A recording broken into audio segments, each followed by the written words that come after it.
आज की कथा में हम श्रवण करेंगे भगवान जो शब्दों से परे हैं।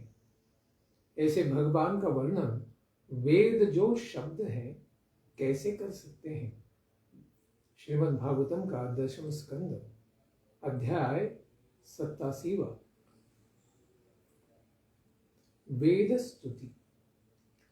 ओम नमो भगवते वासुदेवाय। ओम ज्ञानतिमिरान्धस्य ज्ञानाञ्जनशलाकया चक्षुरुन्मिलितं येन तस्मै श्री गुरवे नमः। इसके पहले अध्याय में सन्मार्ग के बारे में चर्चा आई थी कि भगवान की प्राप्ति का मार्ग क्या है। तो गुरु शिष्य परंपरा में विदित जो ज्ञान है उसको किस प्रकार से प्राप्त किया जा सकता है। तो पूर्व में हमसे जो पूर्वज हुए हैं उन्होंने जिस प्रकार से ज्ञान प्राप्त किया है उसी तरह हम भी ज्ञान को प्राप्त कर सकते हैं। भगवान को जो 3 स्तरों पर समझा जाता है, ब्रह्मन, परमात्मा और भगवान, इनमें भगवान यह विशेष और सर्वोत्तम भगवान की स्थिति है जिसको हमें जानना चाहिए। वे भगवान और उनके महान भक्त ही सब जीवों में महान है। इसको भी वेद स्तुति में बताया गया है। इस प्रकार परीक्षित महाराज प्रश्न पूछते हैं शुकदेव गोस्वामी जी से कि हे भगवान, जिनका मन और वाणी इनका किसी भी प्रकार से निर्देश नहीं किया जा सकता है, ऐसे साक्षात महत आदि कार्यों, प्रकृति आदि का पर ब्रह्म से किसी भी प्रकार से संबंध नहीं हो सकता है, या उनके द्वारा भगवान का वर्णन कैसे हो सकता है। पर ब्रह्म में प्रकृति के सत्व, रज एवं तमस, इन तीनों गुणों का तो सदा ही अभाव होता है। ऐसे परब्रह्म के विषय में गुणों से युक्त श्रुतियां किस प्रकार से उस परब्रह्म का वर्णन करती है, क्योंकि श्रुतियों में तो गुणों का भी ज्ञान है और गुणों के परे दोनों वस्तुओं का ज्ञान है। इस प्रकार से इसके पहले अध्याय में हमने श्रवण किया था कि अपने भक्तों को या अपने भक्तों की ही भक्ति करने वाले भगवान श्री कृष्ण अपने दोनों भक्तों के यहाँ गए थे, राजा बहुलाश्व मिथिला के और उसी मिथिला नगरी के श्रेष्ठ ब्राह्मण श्रुतदेव। दोनों में उन्होंने कोई भी भेद नहीं देखा और दोनों को ही भगवान ने स्वयं सन्मार्ग का उपदेश दिया। उसके पश्चात वे द्वारकापुरी चले गए थे। तो यहाँ पर सन्मार्ग का अर्थ है कि सत्पुरुषों के लिए स्वतः प्रमाण तथा अप्रमाण के कारणों से रहित वेद प्रतिपादित मार्ग, यानी ब्रह्म का, परब्रह्म का ही प्रतिपादन किया गया था। इस प्रकार से उसी दिव्य ज्ञान को श्रुतियां किस प्रकार से वर्णन कर सकते हैं, क्योंकि हम संसार में देखते हैं कि आत्मा तो स्वयं प्रकाश है, उसे किसी भी दूसरे वस्तु की आवश्यकता नहीं प्रकाशित होने के लिए, लेकिन उसे संसार में भौतिक वस्तुओं के साथ संपर्क करना, उनको देखना, समझना, उसके ऊपर कार्य करना, इसके लिए एक कनेक्टिंग सॉफ्टवेयर चाहिए। जैसे एक सूक्ष्म शरीर और स्थूल शरीर चाहिए, क्योंकि आत्मा तो आध्यात्मिक है। फिर भौतिक वस्तुओं से संपर्क करने के लिए आवश्यकता है कि बीच में एक सूक्ष्म शरीर, मन बुद्धि अहंकार वाला, और स्थूल शरीर जिसमें कर्मेंद्रिय, ज्ञानेंद्रिय और उनके विषय होंगे। इस प्रकार से आवश्यकता है कि चाहिए कि कृष्ण कृपा से ही हम इन तत्वों को समझ सकते हैं। लेकिन आत्मा तो स्वयं प्रकाश है, आध्यात्मिक है।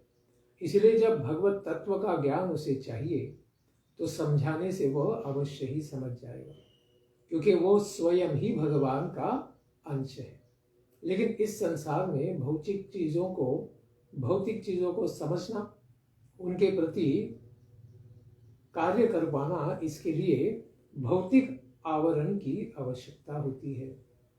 इस प्रकार से पहले आत्मिक शरीर है, उसके ऊपर सूक्ष्म शरीर का आवरण है मन बुद्धि अहंकार का, और उसके ऊपर जड़ तत्वों का, पंच तत्वों का बना हुआ यह शरीर का ढांचा है। इस प्रकार से परीक्षित महाराज के प्रश्न को उत्तर देना प्रारंभ करते हैं शुकदेव गोस्वामी। वे कहते हैं, परमात्मा ने ज्ञानेंद्रियों, मन एवं प्राणों की सृष्टि इसलिए की कि संसारिक कर्म करने की वासना से युक्त जो जीव होते हैं, जो इस संसार में भ्रमित होकर पुनः पुनः जन्म लेते हैं, इनके विषयों का उपभोग करने की जो इच्छा है तथा कर्मों को करने की जो इच्छा है, उनके लिए भगवान ने ये श्रुतियों की निर्मित की है। क्योंकि श्रुतियां या वेद भगवान से ही आती है। लोकांतरगामी जीवों के तत्त भोगों को भोगने के लिए तथा कल्पना की निवृत्ति रूप मुक्ति की प्राप्ति के लिए ही भगवान ने श्रुतियां दी है। क्योंकि श्रुतियों में 3 गुणों का ज्ञान भी है और 3 गुणों को पार करने का भी ज्ञान, उसमें मोक्ष का भी ज्ञान दिया गया है। इस प्रकार से श्रुतियां केवल भौतिक या केवल आध्यात्मिक ज्ञान नहीं देती, दोनों ज्ञान देने में सक्षम है। इस प्रकार से शुकदेव गोस्वामी इसका उत्तर देना प्रारंभ करते हैं। पूछा तो गया था कि श्रुतियां भगवान का जो शब्दों से परे है उनका वर्णन कैसे कर सकती है, लेकिन शुकदेव गोस्वामी उत्तर देते हैं कि भगवान ने श्रुतियां दी ही हैं कि 3 गुण और उससे परे का ज्ञान जीवों को प्राप्त हो सके। तो थोड़ा बाह्य रूप से विसंगत लगता है, लेकिन जब इसका विस्तार होगा तो यह स्पष्ट समझ में आएगा कि यही उत्तर है और सही उत्तर है कि श्रुतियां किस प्रकार से भगवान का वर्णन कर सकती हैं। क्योंकि श्रुतियां तो भगवान का जो निश्वास है उससे निकलने वाला ओमकार ही वेद है। वेदमय ब्रह्म ही ओमकार है और वह भगवान से ही आने के कारण भगवान के स्वरूप का वर्णन कर सकती है। इस प्रकार से इसका विशेष विस्तार इस अध्याय में हुआ है। जिस प्रकार से पूर्ववर्ती इस संसार में भगवान नारायण के पहले पुत्र हुए ब्रह्मा जी, उन्होंने तपस्या के द्वारा जब भगवान का दर्शन प्राप्त किया तो इस दिव्य ज्ञान को यानी वेदों को उन्होंने हृदय में धारण किया। तेने ब्रह्म हृदय आदि कवे मुह्यन्ति सूर्य, हृदय में उन्होंने वेदों को धारण किया। फिर उनके पश्चात उनके पुत्र चतुष्कुमारों ने भी इसी प्रकार से धारण किया। तो ये क्या बन गई? परंपरा बन गई, गुरु शिष्य की परंपरा बन गई। तो इस प्रकार से सैषा ही ब्राह्मी उपनिषद पूर्वेशाम पूर्वजै ही धृता, यह ब्रह्म पदार्थ वेद इनका प्रतिपादन करने वाले उपनिषद हैं और इनको हमारे पूर्वजों के भी पूर्वज, शुकदेव गोस्वामी कहते हैं हमारे पूर्वज व्यासदेव जी के पूर्वज पराशर मुनि ऐसे ऐसे करते हुए ब्रह्मा जी, तो सनकादि मुनियों के जो पिता रहे, ऐसे ब्रह्मा जी ने भी यह दिव्य ज्ञान भगवान से प्राप्त किया। तो ज्ञान या श्रुतियां तो भगवान से ही आती हैं, इसीलिए भगवान का वर्णन कर सकते हैं। तो इस प्रकार पूर्वज सनकादि महर्षियों ने आत्मनिश्चय के द्वारा इस दिव्य ज्ञान को धारण किया था। जो कोई भी मनुष्य इसको श्रद्धा पूर्वक धारण करेगा, पहले तो विश्वास होना चाहिए तभी ज्ञान मिलेगा, मिलने पर समझ सकते हैं। तो ऐसी धारणा के द्वारा वह बंधन के कारण भूत समस्त उपाधियों से मुक्त होकर यह जीव मुक्त हो जाएगा सूक्ष्म शरीर से और पंच महाभूतों से बने हुए भौतिक शरीर से, और परम कल्याण स्वरूप भगवान श्री परमात्मा को प्राप्त कर लेगा। इसी के उपलक्ष्य में जिस प्रकार से पुराणों में कथा आती है कि इसके उपलक्ष्य में पहले पूर्ववर्ती दूसरे संवाद के द्वारा इसको समझाते हैं। नारद मुनि और भगवान के अवतार नर नारायण ऋषि, इनके साथ जो संवाद हुआ उसी का वे अभी वर्णन करेंगे। इस विषय में सुखदेव गोस्वामी कहते हैं कि पूर्ववर्ती भगवान नरनारायण ऋषि और नारद मुनि, इनके संवाद स्वरूप एक गाथा है, उसी का मैं तुम्हारे कल्याण के लिए वर्णन करता हूं। एक बार ऐसे हुआ कि श्री भगवान के अत्यंत प्रेमी भक्त देवर्षि नारद मुनि अनेक लोकों में पर्यटन करते हुए सनातन भगवान नर नारायण ऋषि के रूप में, जो नारायण आश्रम या बद्रिक आश्रम में रहकर सारे संसार के कल्याण के लिए तपस्या करते हैं, इस प्रकार उनके दर्शन के लिए जाते हैं। आज भी बहुत लोग वहां जाते हैं और नर नारायण ऋषि के पर्वतों का दर्शन करते हैं। ऐसे नारायण भगवान इस भारतवर्ष में यह सब संसार के जीवों के लिए मोक्ष प्राप्ति के लिए कल्प के प्रारंभ से, यानी ब्रह्मा जी के दिन के सुबह से, यानी अभी दोपहर का समय चल रहा है ब्रह्मा जी का, तो इतने लंबे समय से, करोड़ों वर्षों से इस प्रकार से धर्म, ज्ञान और संयम के साथ महान तपस्या कर रहे हैं। एक दिन की घटना है कि वे नर नारायण ऋषि कलाप ग्रामवासी ऋषियों से घिरे हुए बैठे हुए थे। केंद्र में वो बैठे थे और आसपास में अनेक ऋषिगण बैठे थे, क्योंकि संसार में, भारतवर्ष में ऋषियों में, योगेश्वरों में श्रेष्ठ जो योगीजन हैं वे कलाप ग्राम में रहते हैं। जिस प्रकार से हमने सोमवंश के आखिरी जो राजा हैं देवापी महाराज, शंतनु के पुत्र और शंतनु के बड़े भाई, तो वो भी वहां कलाप ग्राम में रहते हैं, इसका संदर्भ हमने श्रवण किया है। ऐसे ऋषियों से घिरे हुए नर नारायण ऋषि बैठे हुए थे।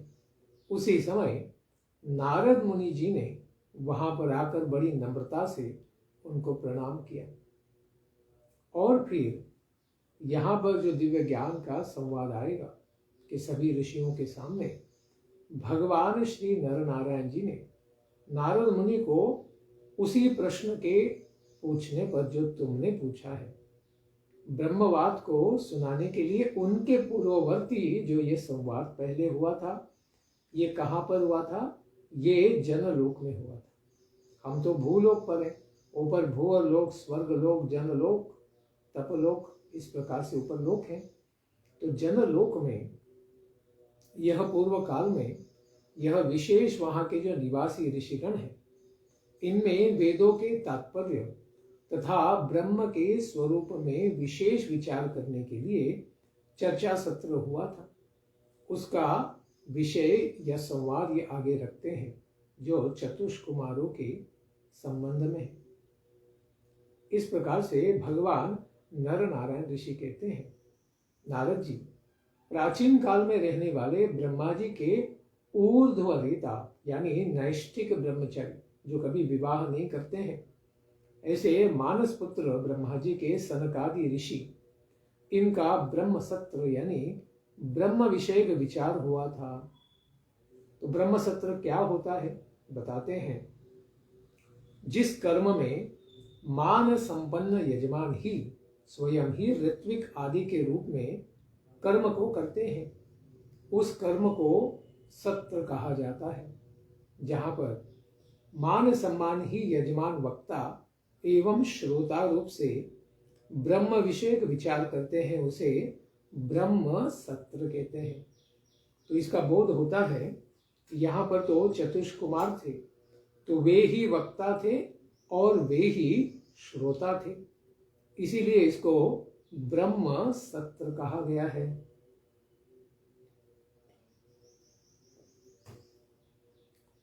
जिस समय नर नारायण ऋषि कहते हैं कि हे नारद, जिस समय तुम मेरी श्वेत द्वीपाधिपति, इस प्रकार से अनिरुद्ध मूर्ति जो है, भगवान विष्णु का दर्शन करने के लिए तुम श्वेत द्वीप चले गए थे, उसी समय की घटना है कि यहाँ पर जनलोक में ब्रह्म विषय के ब्रह्म सत्र हुआ था, जिसके विषय में श्रुतियां भी मौन धारण कर लेती हैं, स्पष्ट रूप से वर्णन न करके ब्रह्म को लक्षित करती हुई उसी में सो जाती हैं।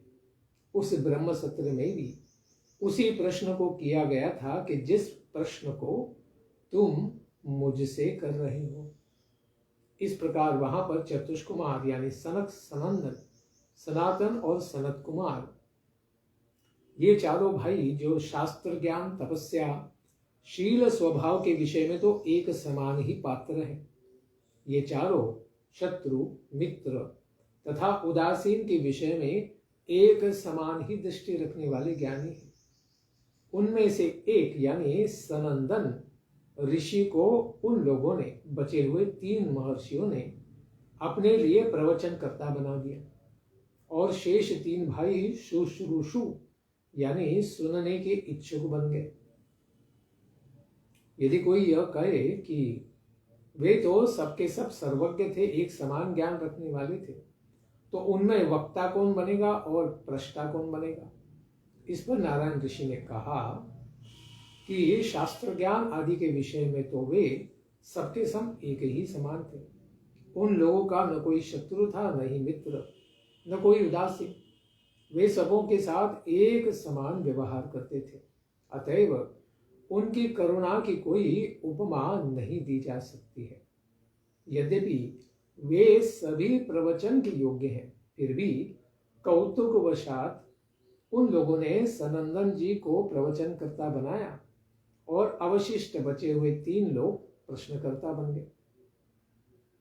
इस प्रकार श्रुतियों का वर्णन आएगा कि श्रुतियां स्वयं किस प्रकार से भगवान से प्रार्थना करती हैं। यह सनंदन जी के द्वारा जनलोक के सारे ऋषियों के लिए और खास करके उन्हीं के भाई बचे हुए 3 कुमारों के लिए उन्होंने कहा कि जिस तरह सोए हुए सम्राट या राजा को सुबह यानी प्रातः काल के समय में उनके सेवक नंदीजन, बंदीजन ये प्रातः काल आते हैं और उनके राजा के सुयश और पराक्रम को जो उन्होंने पूर्व काल में किया है उसको मधुरता से गा गा के उनको जगाते हैं, उसी प्रकार से भगवान जो प्रलय कालीन बेला में सारा संसार भगवान के उदर में समाया हुआ था, इस प्रकार से भगवान परमात्मा अपने से श्रेष्ठ संपूर्ण जगत को अपने में ही लीन कर चुके थे और समस्त शक्तियों के साथ सोए हुए थे। ऐसे भगवान श्री परमात्मा को उनकी सेविका श्रुतियां यानी वेद इस प्रकार से जगाने की सेवा करती हैं, बंदीजनों की तरह, क्योंकि परमात्मा के निश्वास से ही सारे वेद निकलते हैं। तो निश्वास भूत श्रुतियां ही भगवान को जगाती हैं। जैसे कभी कभी हमारे खर्राटे लगाने से ही हम उठ जाते हैं, यानी हमारे द्वारा किए हुए आवाज से ही हम उठ जाते हैं, न कि अलार्म से। इस प्रकार से भगवान के निश्वास भूत यह श्रुतियां भगवान को उठाती हैं और वे श्रुतियां भगवान से क्या संवाद करती हैं, वे परब्रह्म का स्वभाव क्या है इसको बताती हैं। वे कहती हैं कि हे अजित प्रभु, जिनको कोई जीत नहीं सकता है लेकिन वे सारे संसार को जीत लेते हैं, आपकी जय जयकार हो, क्योंकि आप सर्वश्रेष्ठ हैं। आप पर कोई भी विजय नहीं प्राप्त कर सकता है। संपूर्ण जड़ एवं चेतन सारे जीवों अपनी माया के जाल में फंसाने वाली यह आपकी विशेष शक्ति है, जो अपने जाल में यानी अविद्या में सारे जीवों को बंधन में डाल देती है। तो कृपा करके आप इस अविद्या रूपी माया का नाश कीजिए। इस माया के समस्त सत्व आदि गुण दोषमय है। तमोगुण में तो दोष ही है, जैसे राक्षस आदि, या रजोगुण में भी मनुष्य आदि। तो सत्व गुण में भी दोष है, देवता आदि। तो तीनों गुणों में कुछ ना कुछ तो दोष है, लेकिन आप तो स्वभावतः ही संपूर्ण ज्ञान, शक्ति, क्रिया, बल आदि सब ऐश्वर्यों से संपन्न है। तो आप ही तो इस अविद्या का नाश कर सकते हैं, तीनों गुणों को छेदन कर सकते हैं। लेकिन यदि आप कहें, अगर भगवान नारायण कहे कि जीव ही अपने ज्ञान, वैराग्य आदि के द्वारा इस आत्म माया का नाश क्यों नहीं कर देता है, तो ऐसा वे इसलिए नहीं कर सकते हैं क्योंकि जीव, इनके पास जो ज्ञान आदि समस्त शक्तियां हैं, इन सबको भी उनके हृदय में या बुद्धि में प्रकट करने वाले भी आप ही अंतर्यामी हैं।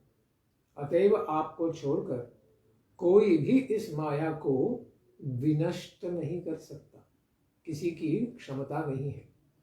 इस विषय में तो वेद ही प्रमाण है। और यदि आप कहें कि इस प्रकार के मुझ में, भगवान नारायण में श्रुतियों की प्रवृत्ति कैसी हो सकती है, तो इसका उत्तर देती हैं कि सृष्टि आदि के समय में आप ही क्रीड़ा करते हैं, आपके उच्छ्वास से ही सारे वेद प्रकट होते हैं। इस प्रकार से श्रुतियां आपका यत्किंचित रूप से वर्णन भी करती हैं। इस प्रकार श्रुतियां भगवान को जगाने का प्रयास करती हैं। वे कहती हैं कि निस्संदेह हमारे द्वारा, यानी श्रुतियों के द्वारा, वेदों के द्वारा इंद्र देवता, वरुण देवता, कुबेर आदि सब देवताओं का भी वर्णन होता है, किंतु जितने भी हमारे मंत्रों के दृष्टा ऋषिगण हैं, वे सभी इंद्र, वरुण तथा इस जगत को ब्रह्म स्वरूप ही जानते हैं। इसका कारण है कि जिस तरह यह संपूर्ण जगत नहीं रहता है प्रलय काल में, उस समय भी आप भगवान श्री नारायण तो बने ही रहते हैं। भले संसार में कहीं प्रकृति नहीं दिख रही है, 14 लोग भी नहीं दिख रहे हैं, जीव भी नहीं दिख रहे हैं, तब भी तो आप विराजमान रहते ही हैं अवशेषतया, क्योंकि ब्रह्म से ही, यानी आप से ही सबकी उत्पत्ति होती है और आप में ही संपूर्ण जगत का लय भी हो जाता है। किंतु संपूर्ण जगत का उपादान कारण आप ही हैं। जिस प्रकार से मिट्टी से ही घट आदि, शराब वगैरह बनाए जाते हैं, इस प्रकार मिट्टी में तो विकार हो जाता है, लेकिन आप मिट्टी नहीं है, आप तो भगवान है, तो आप में कोई भी विकार नहीं होता है, क्योंकि संपूर्ण जगत रूप विवर्त को अधिष्ठान कारण होने के कारण आप निर्विकार हैं। यही कारण है कि ऋषि गणों का कहना है, मन तथा वाणी से जो कुछ भी सोचा या कहा जाता है, उसे वे आपका ही स्वरूप मानते हैं। संसार में जो भौतिक शब्द भी प्रकट होता है या शब्दों के द्वारा अलग अलग वस्तुओं की रचना भी हो जाती है, वो भी तो कहीं बाहर से नहीं लाया गया है, वो भी महद आदि के द्वारा ही प्राप्त पंच महाभूतों से बनी हुई वस्तुएं हैं। यानी महद भी तो आपसे ही आया, प्रकृति भी आपसे ही आई, तो एक प्रकार से पूरा भौतिक जगत ही आपका ही स्वरूप ये ऋषिगण मानते हैं। क्योंकि मनुष्य अपना पैर चाहे ईंट पर रखे, पत्थर पर रखे, लकड़ी पर भी रखे और उसके बाद पृथ्वी के ऊपर खड़ा हो, तब भी ये सब कुछ पदार्थ भी पृथ्वी के ऊपर ही है। इसीलिए कहना पड़ेगा कि व्यक्ति पृथ्वी पर ही खड़ा है। इस प्रकार से सबके सब वस्तुएं, ईंट हो, पत्थर हो या लकड़ी हो, यह पृथ्वी से ही बना है, इसलिए पृथ्वीमय ही है, इसलिए व्यक्ति तो पृथ्वी पर ही खड़ा है। अतएव हम चाहें जिस नाम अथवा रूप का वर्णन करें, वह आपका ही नाम और रूप होगा। क्योंकि भगवान भी गीता में कहते हैं कि भगवान सारे वर्णों में, वर्णा नाम अकारोस्मि, सारे वर्णों में जो पहला आता है अकार, वह भी भगवान कहते हैं मैं ही हूं। इस प्रकार से श्रुतियां भगवान की पूजा करती हैं और भगवान तो परब्रह्म है। इस प्रकार से पर ब्रह्म की भगवान रूप में पूजा कैसे होती है। तो संसार में जो फंसा हुआ, 3 गुणों में फंसा हुआ जो जीव है, इस जीव को तो माया के सत्व, रज और तम, इन तीनों गुणों की अच्छी बुरी क्रियाओं में फंसा दिया जाता है कर्मों के द्वारा। किंतु आप तो संसार के तीनों गुणों से परे हैं।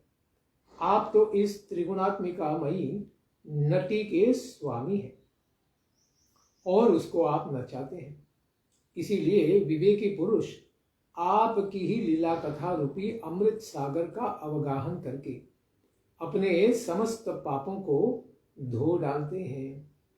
तो हृदय स्वच्छ करने का बहुत ही सरल तरीका है भगवान की नाम गुण रूप लीला, इनका श्रवण करना। यही अमृत है। इसको पीकर मृत प्राय यह जीव भी जीवित हो जाएगा और जन्म मृत्यु को पार कर जाएगा।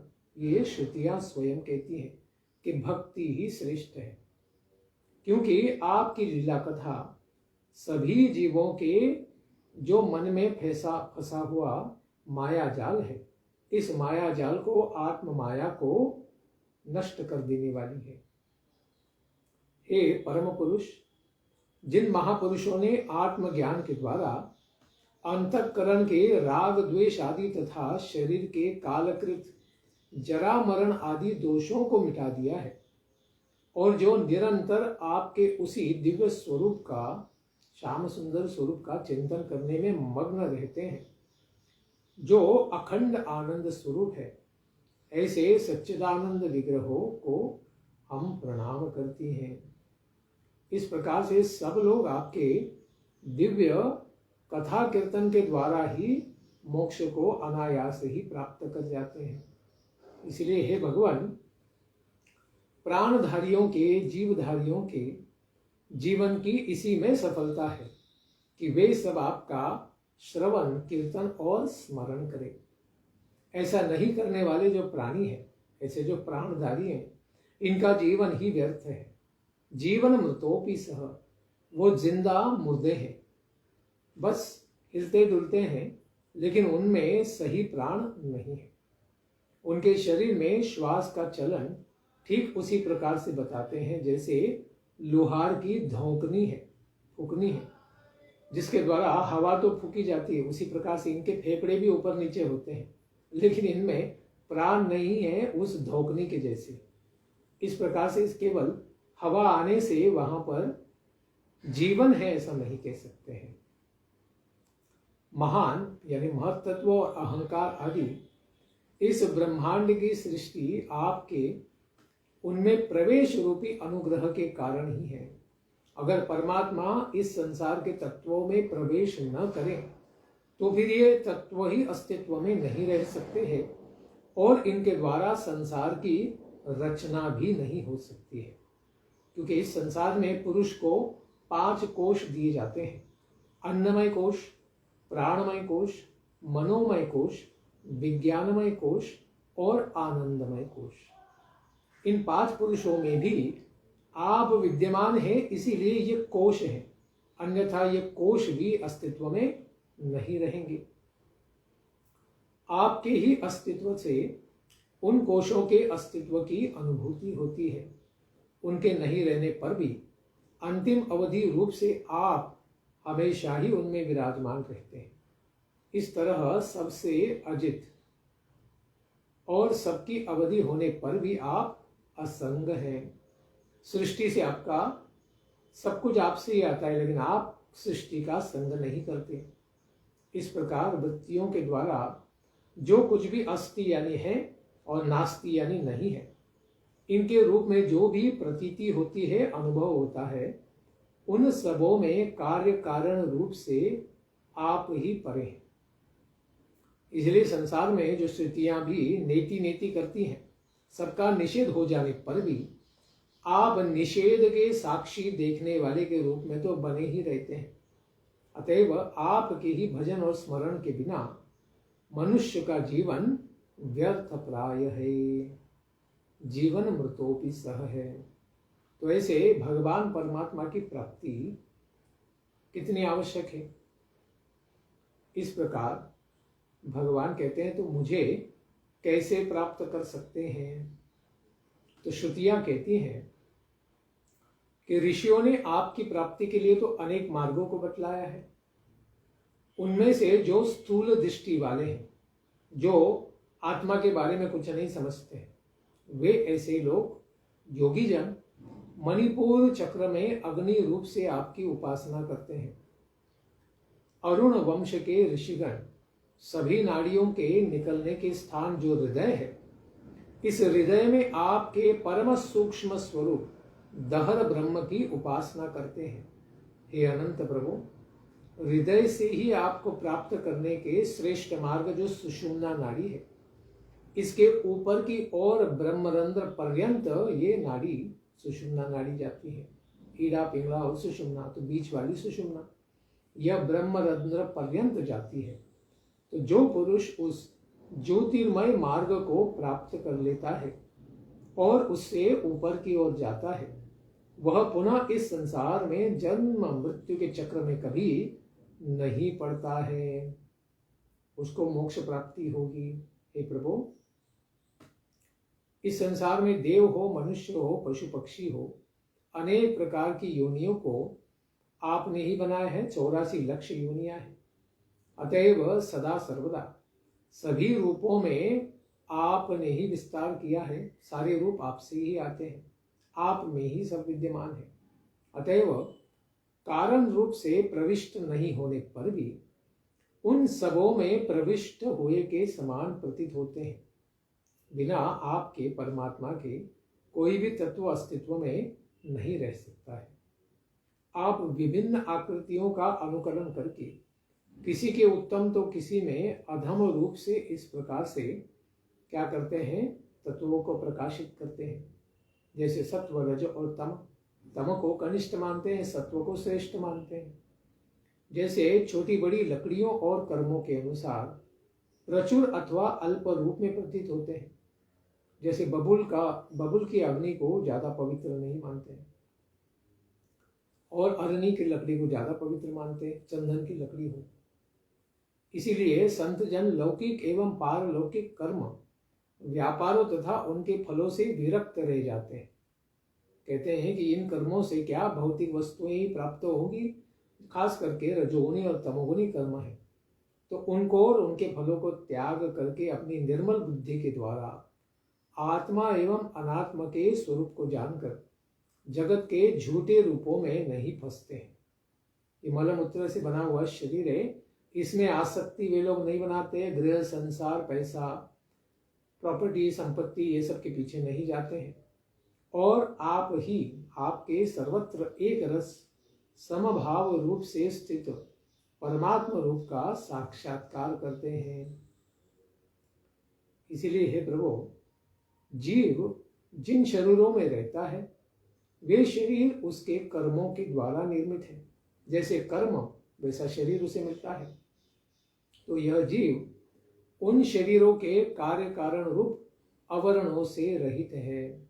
आत्मा में तो कोई आवरण नहीं, लेकिन कर्म प्रधान प्रवृत्ति धारण करने के कारण अलग अलग प्रकार के शरीर धारण करने पड़ते हैं, आवरणों को धारण करना पड़ता है।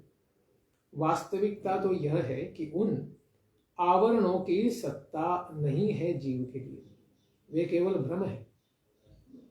इसलिए तत्वज्ञानी पुरुषों का कहना है कि समस्त शक्तियों को धारण करने वाले आपका ही वह कोई विशेष रूप है। स्वरूप होने के कारण ही अंश नहीं होने पर भी उसे अंश कहते हैं और निर्मित नहीं होने पर भी निर्मित कहते हैं। क्योंकि संसार में जीव जो है या आत्मा जो है भगवान का ही अंश है, इसलिए लेकिन उसको कभी निर्मित किया गया है ऐसा नहीं कहा जाता है। क्योंकि भगवान का ही अंश है तो उसको कभी निर्माण नहीं किया गया है, वो पहले भी था। इसलिए विवेकी पुरुष जीव के वास्तविक स्वरूप पर विचार करके विश्वास के साथ आपके चरणों की उपासना करते हैं। क्योंकि सारे जीव आपसे ही आते हैं, क्योंकि आपके चरण ही समस्त कर्मों को समर्पित करने के स्थान है। क्योंकि संसार में अगर हम भौतिक किसी राजा के लिए या किसी व्यक्ति के लिए कर्म करेंगे, लेकिन वह व्यक्ति ही मर जाएगा एक दिन, तो फिर कर्म किसके लिए करेंगे? तो उसी के लिए कर सकते हैं जो कभी मरते नहीं है, जिनका न कोई मृत्यु होता है न पुनर्जन्म होता है। ऐसे तो भगवान ही है। इसीलिए भगवान में कोई उपाधि नहीं है। उपाधिग्रस्त जीव एक दिन उपाधि के नाश होने पर वो तो चला जाएगा, लेकिन भगवान कभी भी उपाधिग्रस्त नहीं होने के कारण वे हमेशा ही बने रहते हैं। इसीलिए भक्ति को आश्रय भगवान के चरण ही है। इसीलिए आपके चरण में ही सब लोग सेवा करते हैं। ऐसे भक्ति योग की क्या महानता है। श्रुतियां कहती हैं कि भगवान परमात्मा तत्व का ज्ञान प्राप्त करना तो बड़ा ही कठिन है। उसका ज्ञान कराने के लिए आप अनेक अवतारों को ग्रहण करते हैं, जैसे हंस, रक्त, शाम, इस प्रकार से अनेक अवतार लेते हैं और इन अवतारों के द्वारा इस प्रकार से लीला करते हैं जो अमृत के महासागर से भी मीठा और मादक होता है। और उस आपके चरित्र रूपी महासागर में अवगाहन करने वाले भगवत भक्तों की सारी थकान समाप्त हो जाती है। खारे समुद्र का पानी तो पी नहीं सकते, लेकिन मीठा और उसमें भी अमृत का अगर सागर हो तो उसी को, अमृत को पी के उस सागर को पार करने वाला व्यक्ति कितना आनंदित हो जाएगा। ऐसे भगवान के चरण रूपी ही नौका में अगर बैठकर, श्रवण रूपी इस दिव्य नौका में बैठकर कोई भवसागर पार करना चाहे तो भगवान के ही चरण में स्थित इस प्रकार से अमृत का पान करके वह प्रवासी भगवत भक्त सारी थकान से मुक्त हो जाएगा। इसीलिए हे ईश्वर, कुछ ऐसे भी भक्तजन हैं जो मुक्ति का भी वरदान नहीं चाहते, वो मुक्ति भी नहीं प्राप्त करना चाहते। वे आपके चरण रूपी कमलों के प्रति परमहंस समूह के सत्संग में जहां कहीं भी आपकी कथा चल रही होती है वहीं चले जाते हैं। इस तरह वे अपने सांसारिक गृह का भी परित्याग कर देते हैं। इस प्रकार से भक्ति मुक्ति का अल्प साधन है। इस प्रकार से कहने वालों को वचन कैसे अनुचित है, इस तरह मानकर भक्ति की महत्ता इसी का प्रतिपादन श्रुतियां यहाँ करती। अरे मुक्ति की तो अपेक्षा भी नहीं करते हैं भक्त, और नहीं अपेक्षा करने पे भी अनायास ही उनको मुक्ति प्राप्त हो जाती है। वो भी संसार छोड़ने के बाद नहीं, संसार में रहते हुए उनको मुक्ति हो जाती है, क्योंकि गृह और उसके साथ लगे हुए सारे कर्मों से ये भक्ति अनायास ही मुक्त कर देती है। वो भी तब जब केवल भगवान की कथा के प्रति व्यक्ति आसक्त हो जाता है, परमानंद का अनुभव करता है। इसलिए हे प्रभु, यह शरीर रूपी नीड या खोता जो है त्वद अनुपथम, आपकी सेवा का साधन बन जाता है, क्योंकि इस शरीर के द्वारा, कानों के द्वारा आपकी कथा को श्रवण कर सकते हैं, हाथों से पैरों से आपकी सेवा कर सकते हैं। इस प्रकार से यह भ्रमित जीव का यह पंच महाभूत से बना हुआ शरीर भी एक सेवा का साधन बन जाता है। तब तो यह आत्मस्वरित प्रियवत चरति, यह शरीर आत्मा हितैषी तथा प्रिय व्यक्ति के समान ही आचरण करता है। तथा हिते प्रिय आत्मनि च त्वयि तथा उन्मुखे, आप भी आत्मा के सच्चे हितैषी प्रियतम तथा आत्मा है, एवं जीव को अपनाने के लिए सदा तैयार भी रहते हैं। ऐसा होने पर भी बत न रमन्ति अहो, यह अत्यंत कष्ट की बात है कि जो लोग इस प्रकार से 84 लक्ष योनियों में मानव शरीर को प्राप्त करते हैं फिर भी आपकी उपासना नहीं करते हैं। ऐसे असत उपासनया आत्महनः, इस प्रकार से वे आत्महनः स्वयं के आत्मा का नाश करने वाला ही है। इस प्रकार असत शरीर और इसके संबंधी में ही रमन करने वाले यह मूर्ख व्यक्ति तो उन्हीं भौतिक लोगों की उपासना करके आत्मनाश स्वयं का ही नाश कर बैठते हैं। यद अनुशया, उसी की वासना के कारण वे कुशरीर भृतः, अत्यंत निंदित शरीर को धारण करके कीटा पतंग या नरक में कोई यमदूत भी बन जाते हैं। इस प्रकार उरु भये भ्रमंती, अत्यंत भयंकर जन्म मरण रूपी संसार सागर में सदा पड़े रहते हैं। और गीता कहते हैं कि मूढ़ा जन्मनि जन्मनि, वो केवल बारंबार मरने के लिए ही पुनः जन्म लेते हैं। इस प्रकार से उनके जीवन का कोई लाभ नहीं है। इसलिए आवश्यकता है कि त्वयि आत्मने जगन्नाथे संभविष्यति, अर्थात प्रभु आप जगत के स्वामी हैं, आप अपनी आत्मा भी है। इस जीवन में ही मेरा मन आप में ही रम जाए। हे प्रभु, मेरा ऐसा सौभाग्य कब होगा जब मुझे इस प्रकार का मनुष्य जन्म मिलेगा। ऐसे तो देवता प्रार्थना करते हैं।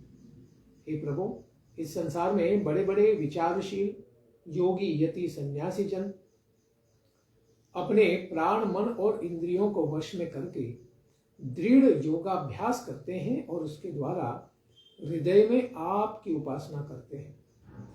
उन योगियों को जिस पद की प्राप्ति होती है, उस पद की प्राप्ति आपके शत्रुओं को भी हो जाती है, जैसे बकासुर आदि, क्योंकि वे निरंतर आपका ही स्मरण करते हैं। कंस आदि, भगवान का स्मरण ही इतना पावरफुल है, शक्तिशाली है कि भगवान के चिंतन के कारण जो गुणों से परे हैं भगवान, उनका चिंतन ही हमें गुणातीत बना देता है।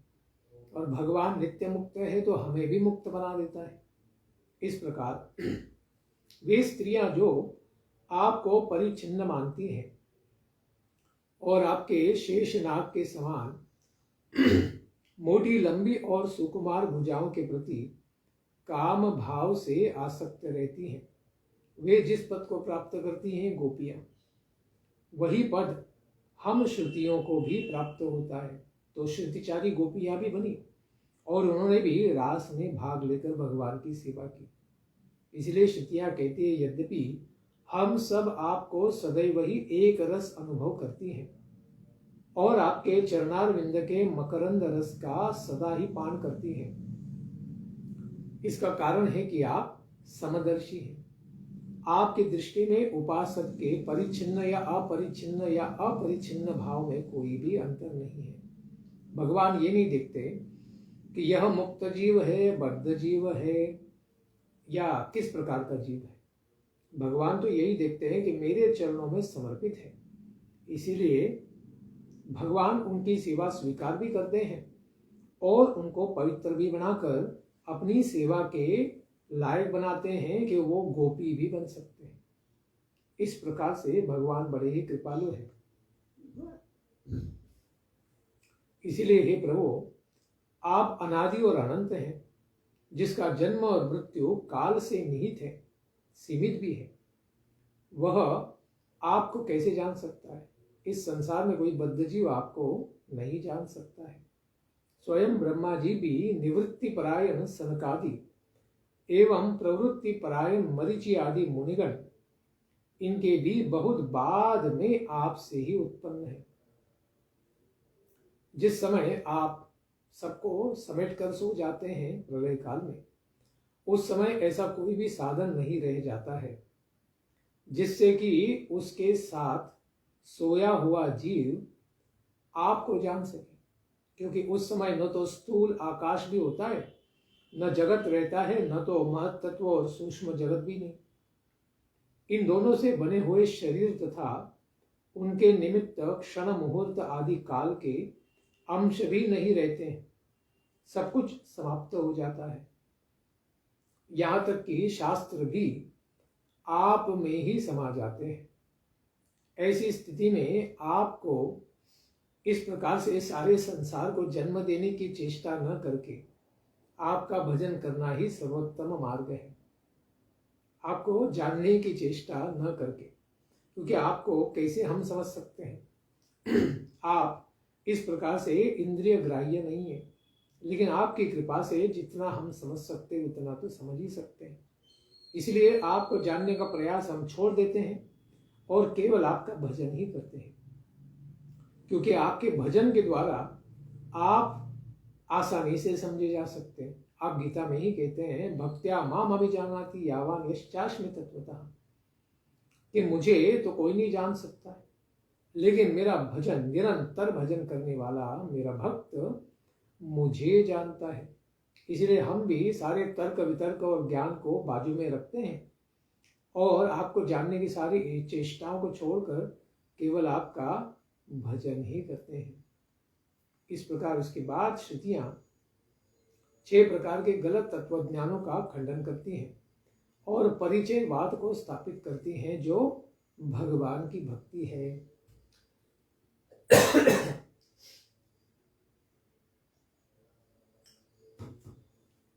श्रुतियां कहती है, प्रभु कुछ लोग ये मानते हैं कि असत जगत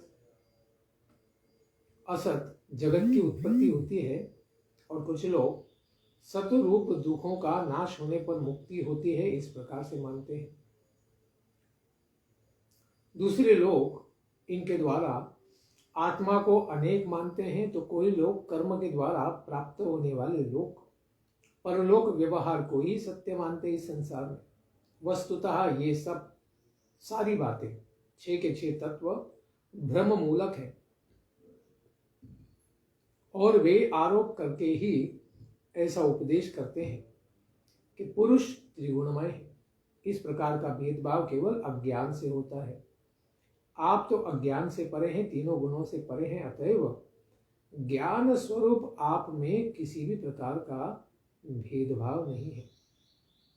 इसलिए हे प्रभु, आपका ज्ञान होना इसलिए भी आसान नहीं है कि उपदेश करने वालों में भी बहुत अधिक भ्रम है। बड़े बड़े आचार्य लोग भी, जैसे शंकराचार्य आदि, भी संसार में जीवों को भ्रमित ही करते हैं। ज्ञान के नाम पे तो अज्ञानी दे देते हैं और आपको ही माया से ढका हुआ पिंड कह देते हैं। इस प्रकार से संसार में भ्रमित करने वाले लोग तो बहुत पड़े हुए हैं। लेकिन हे प्रभु, आप तो सारे भ्रमित लोगों से परे हैं। आप असंग हैं, ज्ञान घन है। अज्ञान आपको कभी स्पर्श नहीं कर सकता। इसलिए कहते हैं, अर्थात हे अनंत महिमाशाली प्रभु, जो मंदमती पुरुष हैं, इनके झूठे तर्कों के द्वारा प्रेरित अत्यंत कर्कश वाद विवाद के घोर अंधकार में भटक रहे सारे जीव, उनको आपके ज्ञान का मार्ग प्रतीत होना संभव ही नहीं। अतएव मेरे जीवन में सौभाग्य का अवसर कब आएगा कि जब हम श्रीमन माधव वामन त्रिलोचन श्री शंकर श्रीपते गोविंद मधुपते इस प्रकार आनंद में भरकर आपको पुकारते हुए मुक्त हो जाएंगे। इस प्रकार से श्रीधर स्वामी पाद कहते हैं। इस प्रकार यह त्रिगुणात्मक जगत मन की कल्पना मात्र है। मन के द्वारा ही इसका विस्तार होता रहता है, क्योंकि जो मन में है वही बाहर दिखता है, जो बाहर है वो मन में छप जाता है। इस प्रकार संसार हमें भ्रमित करता है। परमात्मा और जगत से पृथक प्रतीत होने वाला पुरुष भी, इस संसार में जीव भी, वो क्या है, वो एक कल्पना के द्वारा ही बनता है। इस प्रकार वास्तव में तो यह आत्मा के लिए असत है। यह सारा जगत, इसका कोई भी लाभ नहीं है आत्मा को। इस प्रकार यह संसार कैसा है तो सत्य कि भ्रम तो है, लेकिन यह कैसा है, चिरकाल तो टिकता नहीं, अस्थाई है। इसलिए अपने सत्य अधिष्ठान आपकी सत्ता के कारण यह सत्य सा ही प्रतीत होता है, क्योंकि आपसे आया है। इसलिए पूरी तरह असत नहीं है, क्योंकि भगवान ने इसको बनाया है। ये तो भ्रम है, तो भ्रम तो है, लेकिन भ्रम आत्मा के लिए सत्य नहीं है और अस्थाई होता है, बनता है, बिगड़ता है, मिटता रहता है। इसलिए भोक्ता भोग्य तथा दोनों के संबंध को सिद्ध करने वाली इंद्रिया आदि जितना भी जगत है, सबको आत्मज्ञ पुरुष आत्मा रूप से सत्य ही मानते हैं। स्वर्ण से निर्मित कुंडल आदि स्वर्ण ही है, क्योंकि सोने से बना है तो सोना ही कहेंगे। अतएव उनको इस रूप से जानने वाला पुरुष नहीं छोड़ता है। इसी तरह आत्मा में ही कल्पित आत्मा से व्याप्त यह जगत है। इसीलिए आत्मज्ञ पुरुष उसे आत्मा रूप ही मानते हैं। इस प्रकार संसार भगवान से आता है, तो भगवान का यह भौतिक रूप है, आध्यात्मिक तो है नहीं, क्योंकि भगवान का चिद आनंदमय रूप तो भगवान ने गोलोक में सारे भक्तों के लिए प्रकट करके रखा हुआ है। इस प्रकार से भगवान को जानना है तो केवल भक्ति के द्वारा ही जान सकते हैं। इसलिए भगवान से ये जगत आया है तो यह भी सत्य है, लेकिन जीव के लिए यह भ्रम मात्र है, अस्थाई है और आनंद का कारण नहीं है। इसके बाद की चर्चा को हम श्रवण करेंगे। इसकी श्रुतियां भगवान का और विशेष वर्णन करेंगी कल के प्रातःकालीन सत्र में। धन्यवाद। हरे कृष्ण। वेद स्तुति की जय। निताय गौर प्रेमानंदे। हरि हरि बोल। जय जय श्री राधे श्याम। जय जय श्री वृंदावन धाम।